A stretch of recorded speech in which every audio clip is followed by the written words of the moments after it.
talk about is 2 Kings 4. So it's about the widow and the widow's olive oil. So basically how the story plays out, and it doesn't mention the widow's name, but her husband died. She was in debt, and her husband was part of Elisha's crew. I think he may have been a prophet, I don't know, but he worked with Elisha in some capacity. So knowing that, so this lady, she sought out Elisha. She did the right thing. She sought out God. The creditors, they wanted to come take her 2 sons to help cover the debt. Elisha asked her, how can I help you? What do you have? And she told him, bro, I ain't got nothing. All I got is a little bit of oil in the house. And what did Elisha say? You know what? That'll do. We're going to use that. So that's how God works. You may think you don't have much, but God will take whatever you have. If you're willing to forfeit it and surrender it all to him, he's going to multiply it.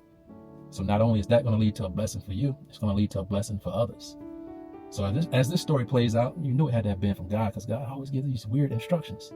Elijah being so powerful, you would think he could have just, made some money fall out the sky or something. But Elisha told her to do this in order, for her to be obedient. And this is a lesson for us all. Obedience requires faith and action.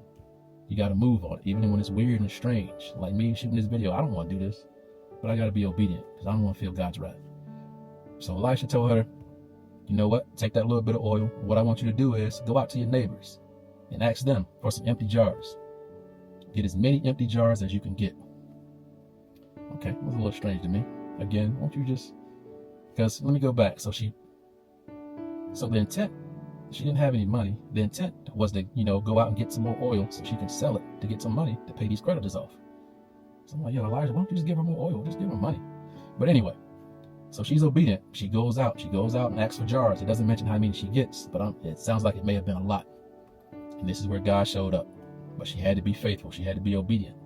So Elisha told her, when you get back, go in the house, go in the room, take your 2 sons, and I want y'all to start pouring that oil into those empty jars. And they did that. As a matter of fact, let me read it.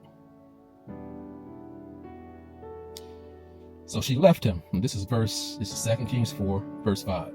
So she left him and shut the door behind her and her sons.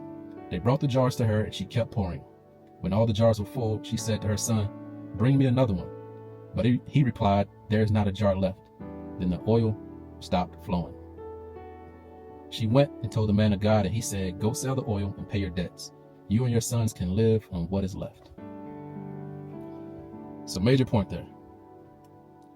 She started pouring, and she had enough to fill all those jars. It doesn't mention how much oil she had. Let's just say she had maybe 10 ounces. But her blessing was dependent on how many vessels or how many empty jars she had. So if she would have had 1,000 jars, God would have just kept multiplying those 10 ounces of oil. So there's something to that. And I know some of you may be thinking, this story don't even sound real. Whether you believe it or not, this is how it works. And this is pretty much what it's saying. That's how the Holy Spirit works. The oil being the Holy Spirit within you. Those empty vessels are pretty much those people out. See, God has deposited everything you need within you. And the more and more vessels or empty vessels that you bring in, the more that oil is going to flow. And part of that is, the Great Commission. He's called us to go out and be disciples of men. So that requires you to go out and spread the word and spread the gospel. So I think that's why God directed her, why he just didn't have Elijah just perform a miracle.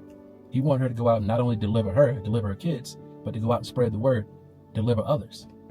Because the word doesn't say this specifically, but once God performs that type of supernatural miracle, you've already gone out and talked to these people. You've already got these empty jars. You're going to go back and proclaim the goodness and the glory of God. You're going to spread that good news. You're going to spread, this is what God did for me. This is how he delivered me. This is the power in his word and being obedient.